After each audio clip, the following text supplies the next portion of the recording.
मराठा आरक्षण जीआरला हात लावा मग दाखवतो अशा शब्दात मराठा आरक्षणाचा जीआर रद्द करण्याची मागणी करणाऱ्या ओबीसी नेत्यांना मराठा आंदोलक मनोज जरांगे पाटील यांनी थेट इशारा दिलाय। सध्या शेतकरी संकटात असल्याने जीआर नुसार कुणबी प्रमाणपत्र वाटपाला सरकारला आणखी 15 दिवसांचा कालावधी जरांगे पाटील यांनी दिल्याचं स्पष्ट केलेलं आहे। तर ओबीसी नेत्यांना जरांगे पाटील यांनी थेट इशारा दिलाय। ओबीसी मोर्चामधून ओबीसी आंदोलनांमधून जीआर रद्द करण्याची मागणी करण्यात येते आणि त्याच मागणी करणाऱ्या ओबीसी नेत्यांना मराठा आंदोलक मनोज जरांगे पाटील यांनी इशारा दिलेला आहे। मराठा आरक्षण जीआरला हात लावा मग दाखवतो अशा शब्दात जरांगे पाटलांनी ओबीसी नेत्यांना इशारा दिलेला आहे।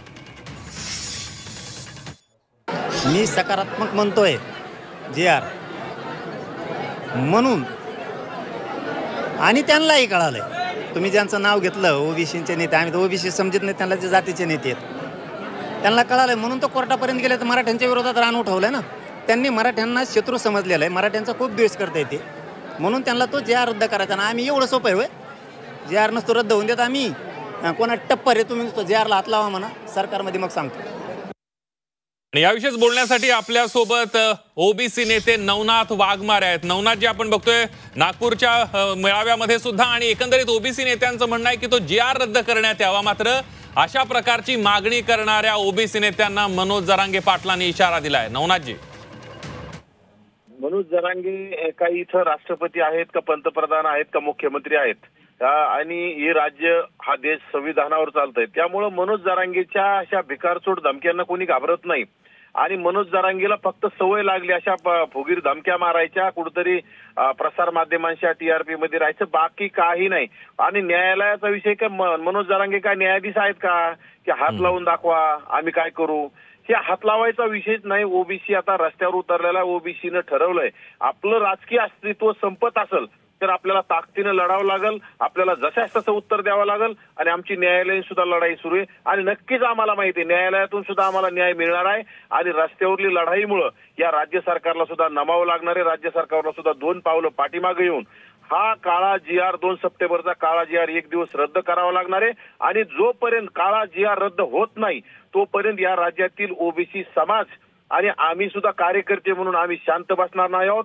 आमचे आता 17 तारखेला बीडला मोर्चा आहे आणि येणाऱ्या काळात जिल्ह्यात आमचे मोठाले मोर्चे होतील। आणि राज्य सरकारला जर या राज्य सरकारने 2 सप्टेंबरचा काळा जीआर रद्द नाही केला तर नक्कीच स्थानिक स्वराज्य संस्थेमध्ये या राज्य सरकारला भोगावं लागेल, या राज्य सरकारला त्याचा फटका बसेल आणि या राज्य सरकारला त्याची किंमत मोजावं लागेल। परंतु आमच्या ओबीसीनं ठरवलंय की ज्या राज्य सरकारनं ओबीसी आमचा डीएनए म्हटले आणि आमच्याच पाठीत जर खंजीर खोपसला असेल तर आम्हाला येणाऱ्या काळात आता आपलं कोण आणि परक कोण हे शोधावं लागेल आणि त्याप्रमाणे पावलं टाकावं लागतील। आणि ओबीसींच्या बाजूने कोणी उभा नाही राहिलं तर नक्कीच त्यांना घराचा रस्ता दाखवल्याशिवाय ओबीसी समाज शांत बसणार नाही।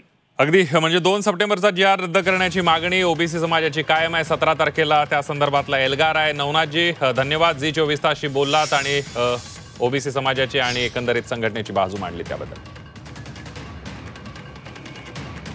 एकंदरीतच जरांगे पाटलांनी ओबीसी नेत्यांना इशारा दिलेला आहे आणि हा इशारा देत असताना जरांगे पाटील काय म्हणाले ऐकूयात परत एकदा।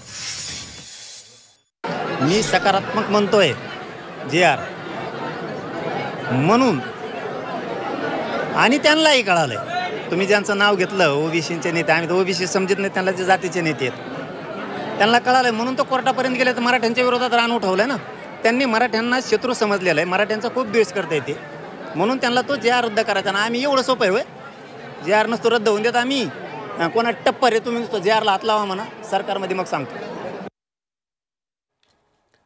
आपण बघतोय जीआर रद्द होऊ देणार नाही, जरांगे पाटलांनी थेट इशारा दिलेला आहे। ओबीसी नेत्यांना जीआरला हात लावून दाखवा मग दाखवतो अशा प्रकारचा इशारा जरांगे पाटील यांनी दिला आहे।